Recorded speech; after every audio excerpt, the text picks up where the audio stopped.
She was 48 years old, living a quiet life in the suburbs, longing for connection in a world that often felt too large and too lonely. Nights were spent scrolling through messages that seemed to fill the empty spaces of her life. Then one day she found him, a man who appeared perfect, a voice on the other end of the line that promised her love, a partner to share dreams with, someone who made her feel seen again. Their conversations turned into a lifeline. Every word he spoke, every promise he made, seemed to weave a new chapter in her life, one filled with hope and possibility. She believed him, trusted him, and with each passing day, she grew more certain she'd finally found the love she thought had been lost to her forever. But trust, once given, is fragile, and sometimes the people we let closest are the ones who cut the deepest. Over time, his words shifted, subtly at first, so slight that she didn't notice. He needed help, a little financial support, then a little more. He painted his needs as urgent, as unavoidable, and every time she answered his call. Months passed, and with each dollar she sent, the life she had built began to crumble beneath her. The home she loved, the savings she'd worked decades to build. She gave him everything, all for a man who never even existed. What happens to someone when they lose everything? Not just money, but hope? What does that kind of pain do to a person? And how far can it push them? Susan Harper would find out. Because when she finally discovered the truth, the woman who once spent sleepless nights dreaming of a brighter future was gone. In her place stood someone else entirely. This isn't a tale of regret. It's a story of action. A decision made in the dead of night, in a moment of clarity or madness, depending on how you see it. A moment that could never be undone. And the question that lingers, what would you do if it were you? Welcome back to Echoes of Crime, where the past speaks and the truth demands to be heard. I'm honored to have you here as we delve into another gripping case. To my returning subscribers, thank you for your unwavering support. It means the world to me. If you're new here, don't forget to hit that subscribe button and turn on notifications so you'll never miss a story. Now let's dive in and uncover the echoes that refuse to be silenced. Susan Harper's life wasn't one of dramatic highs and lows. It was quiet, predictable. She worked at a local insurance office, drove the same reliable car she'd had for years, and spent her evenings with a glass of wine and a book or a late-night show. To the outside world, she seemed content, even if her life was unremarkable. But contentment has a way of hiding what lies beneath. Susan's marriage, which ended 7 years earlier, had left her scarred in ways she didn't fully understand.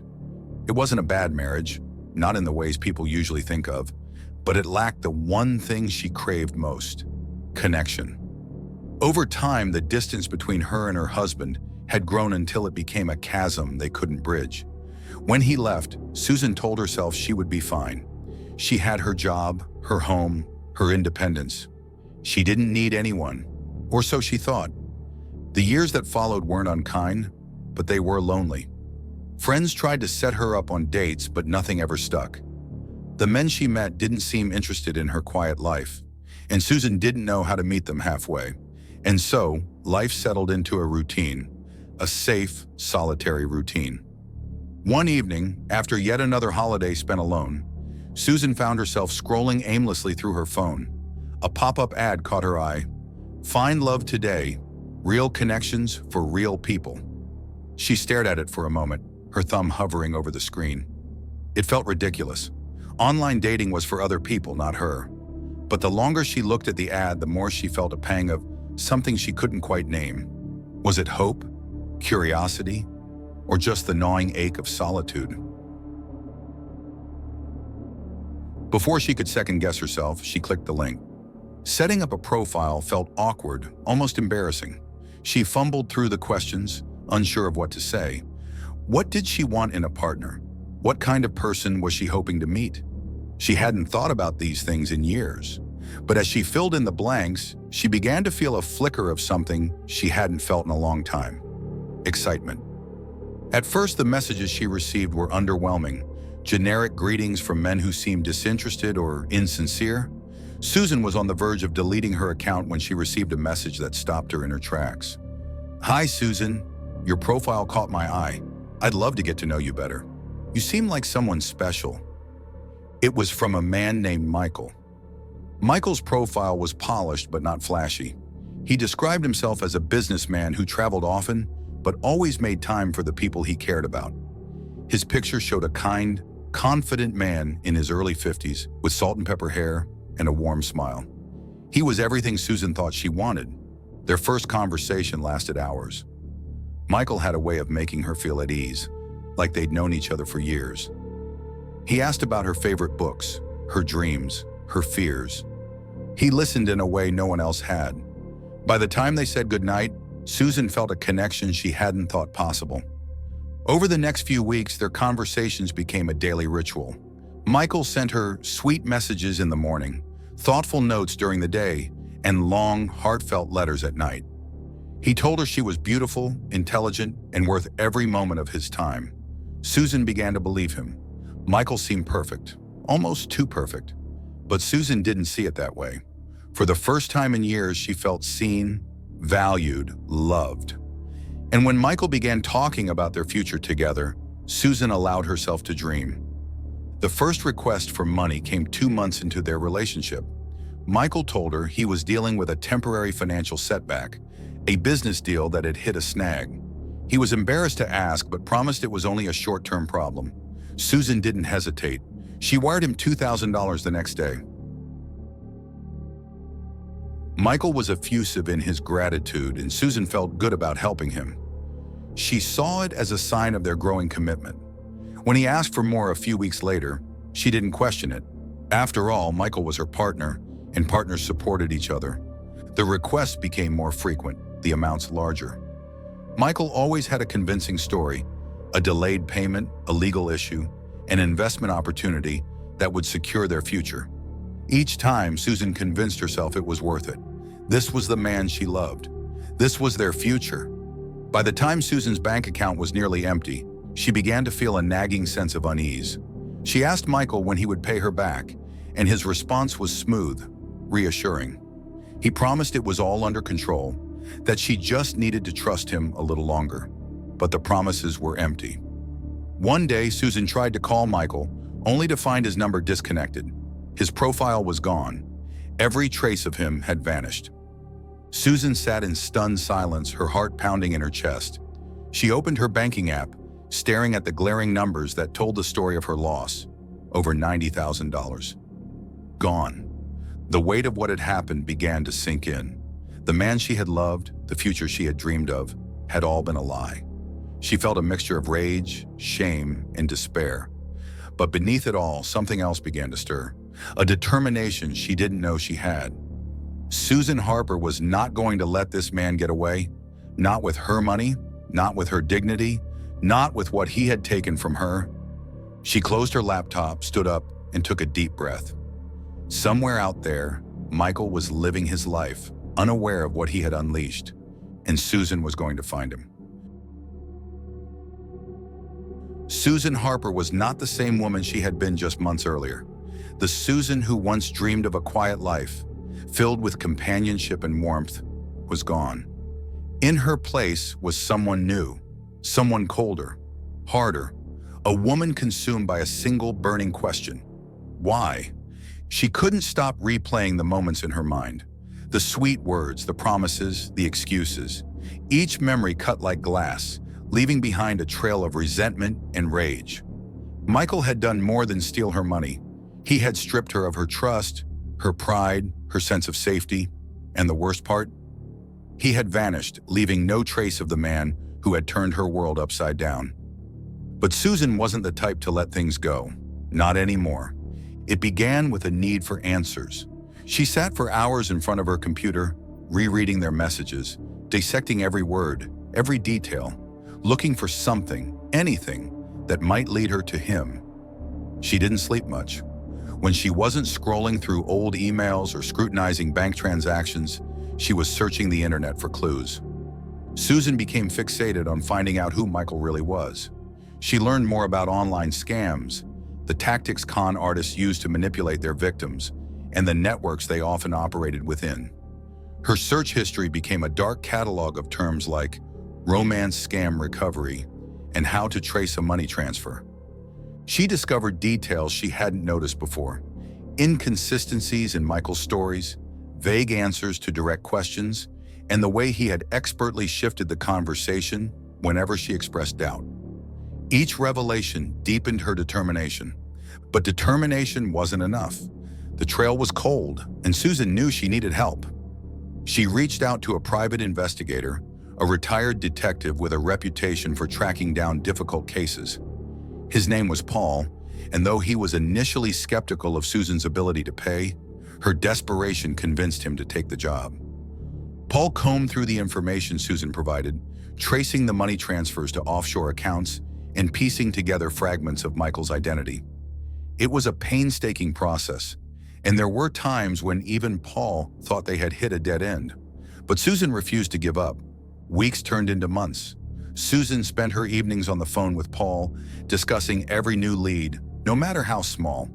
She pored over the information he sent her, memorizing details, creating a mental map of Michael's movements. The more she learned, the angrier she became. And then finally a breakthrough. Paul discovered a connection, a small business in another state where Michael's name had surfaced under an alias. It wasn't much, but it was enough. Michael was living in a modest house, using a fake identity, blending into a new community as though nothing had happened. When Susan heard the news, she felt a rush of emotions she couldn't fully explain: relief, anger, anticipation. But as she sat alone in her dimly lit kitchen, staring at the address Paul had sent her, a new thought began to creep into her mind. Finding Michael wasn't enough. She needed to confront him. She needed him to understand what he had done to her, to see the pain he had caused. At first, it was just a thought, a passing fantasy. But the more Susan dwelled on it, the more it began to take shape. She started to imagine the confrontation in vivid detail, what she would say, how he would react. And slowly, her thoughts shifted from words to actions. Susan began to change in ways that alarmed those closest to her. She withdrew from her friends, avoiding their calls and ignoring their messages. Her coworkers noticed her growing impatience. The way her once kind demeanor had been replaced by a sharp, almost bitter edge. One day, a friend stopped by her house unannounced. They found Susan sitting in her living room, surrounded by printouts of emails, maps, and photographs. The room felt suffocating, the walls lined with notes and red strings connecting various pieces of information. Her friend tried to talk to her, to express concern, but Susan brushed them off. She didn't have time for distractions. Michael had taken everything from her. Now she would take something from him. Susan began preparing in secret. She bought a plane ticket to the state where Michael was living, telling no one of her plans. She packed a small suitcase, careful not to bring anything that might raise suspicion. But there was one item she couldn't leave behind. A knife she had purchased weeks earlier, its blade sharp enough to cut through anything. She convinced herself it was for protection, a precaution. After all, Michael was dangerous. He had lied to her, stolen from her. Who knew what he might do if she confronted him? But deep down, Susan knew the truth. When she arrived in Michael's town, she didn't check into a hotel. She spent her first night in the rental car, parked a few streets away from his house. She watched the property from a distance, taking note of his routine, his comings and goings. Each hour she spent waiting, her anger grew. Susan Harper had crossed a line she couldn't come back from. And as the night fell on her second day in town, she made her decision. She wasn't just going to confront Michael, she was going to end this once and for all. Susan had become something she never thought she could be, and what happened next would haunt everyone who knew her. Michael's house sat at the end of a quiet street, unremarkable in every way. It was the kind of place you'd pass without a second glance, a modest home with a small yard and curtains drawn tight. But to Susan Harper, it was the epicenter of everything that had gone wrong in her life. She parked her rental car a block away, her hands gripping the steering wheel so tightly her knuckles turned white. Her pulse was pounding in her ears, her breathing shallow and uneven. The knife lay hidden in her bag, its presence both reassuring and unnerving. She had told herself this was just a confrontation, that the knife was only a precaution. But as she sat in the darkness, staring at the house, that justification felt thinner and thinner. Susan waited for hours, watching as the lights in the house flickered off one by one. When the last room went dark, she stepped out of the car and walked toward the house, her footsteps unnaturally loud in the still night. She wasn't afraid. Fear had been replaced by something else, something darker that had taken root deep inside her. The door wasn't locked. Later, investigators would wonder if Michael had grown careless or if Susan had somehow known he wouldn't bother with something as simple as a deadbolt.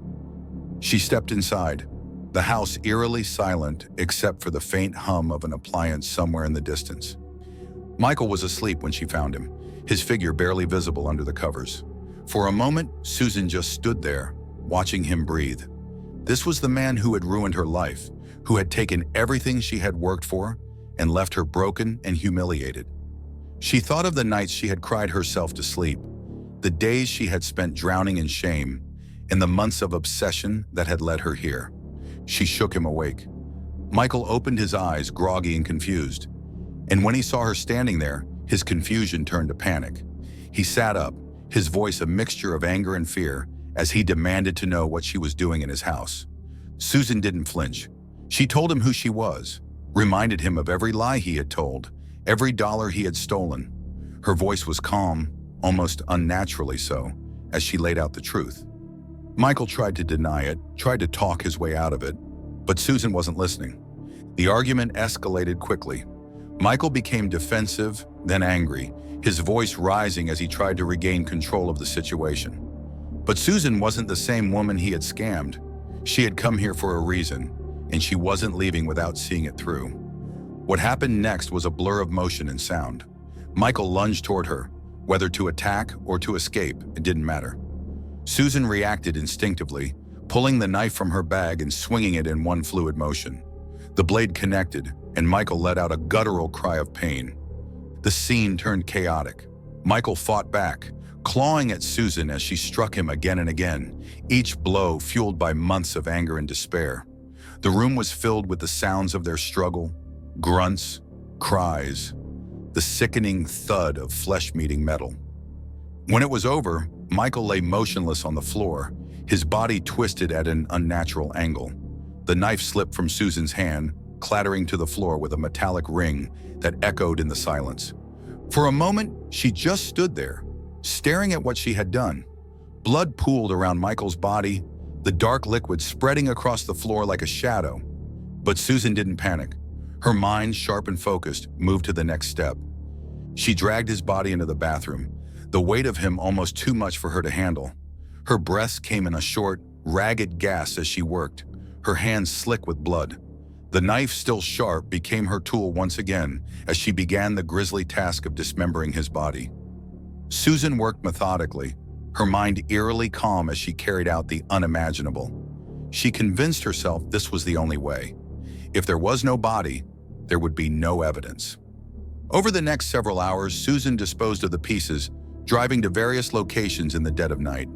She scattered them in places she thought no one would ever find. But mistakes were made. When Michael's co-workers reported him missing, police quickly began an investigation. The search led them to his house, where they found bloodstains that had been poorly cleaned and signs of a violent struggle. Susan's trail wasn't as clean as she had hoped. Security cameras captured her rental car near Michael's house, and phone records linked her to him. The police arrived at Susan's home 2 weeks later. By then, she had returned to her quiet life, pretending as though nothing had happened. When they knocked on her door, she opened it with a calm expression, as though she had been expecting them. The evidence against her was overwhelming. When the details of the case were made public, it shocked even seasoned investigators. The brutal nature of the crime, combined with Susan's calm demeanor during her confession, left everyone asking the same question. How could someone like her do something like this? And yet, as horrific as her actions were, there were those who sympathized with Susan, who saw her not as a monster, but as a victim pushed too far. What began as a search for justice ended in bloodshed. And in the end, Susan Harper discovered that revenge comes at a price, one she would pay for the rest of her life. Susan Harper's arrest marked the beginning of a legal battle that would captivate the nation. The quiet woman from a small town was now at the center of a case so shocking, so horrifying, that it seemed like something pulled from the pages of a dark crime novel. The evidence was overwhelming. Blood spatter analysis, security footage, and financial records painted a damning picture of what had happened that night. Susan didn't deny any of it. In fact, when questioned by police, she confessed almost immediately, her voice steady, her demeanor calm. But it was her confession that divided public opinion. In the courtroom, Susan sat quietly, her hands folded in her lap, as prosecutors described her as a calculating, cold-blooded killer. They painted a picture of a woman who had meticulously planned the murder, who had taken steps to cover her tracks, and who showed no remorse for what she had done. But Susan's defense team told a different story. A story of a woman pushed to the brink by a man who had preyed on her vulnerabilities, who had stolen not just her money, but her sense of self-worth. They argued that Susan was not a monster, but a victim, a woman who had snapped under the weight of unbearable emotional and financial devastation. Her trial became a media sensation.